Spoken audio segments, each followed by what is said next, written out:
இது குற்றாலம் வ்ளாகோட கன்டினியூஷன் தான். நைட்டு கொஞ்சம் லேட்டா தான் செக் இன் பண்ணியிருந்தோம் இந்த ரெசார்ட்ல.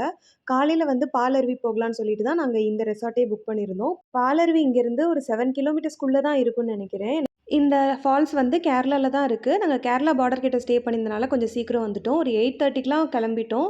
இங்க வந்துட்டு டிக்கெட் எடுக்கணும். டிக்கெட் வந்து ஒரு ஆளுக்கு ₹70.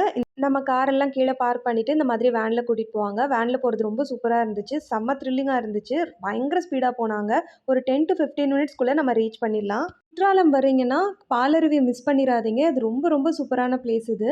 முடிஞ்ச அளவுக்கு காலையில கொஞ்சம் சீக்கிரமா வந்துருங்க. சீக்கிரமா வந்துட்டீங்கன்னா, நீங்க வெயிட் பண்ண தேவையில்லை. இல்லைன்னா ரொம்ப நேரம் வெயிட் பண்ற மாதிரி வந்துரும். இப்போ வேன்லேருந்து நம்மள ட்ராப் பண்ணிட்டு கொஞ்சம் தூரம் நடக்கணும். நடந்து ஒரு ஸ்டெப்ஸ் நெறையா இருக்கும். ஹைட்ல இருக்கும். நம்ம அது மேல ஏறி வந்தோம்னா, ஒரு ஃபுல் வியூ பார்க்கலாம். சூப்பரான வியூ பார்க்கலாம்.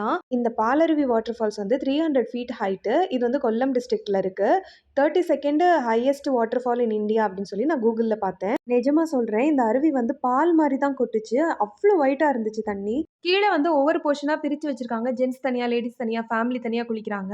தண்ணி கிட்ட போய் வீடியோ எடுக்க முடியல. அங்க லாஸ்ட்ல தெரியுது பாருங்க. தண்ணி நல்லா ஃபோர்ஸா வந்துச்சு. அப்புறம் குளிச்சு முடிச்சுட்டு அதே வேன்ல போய் திரும்பி டிராப் பண்ணிருவாங்க. Okay bye.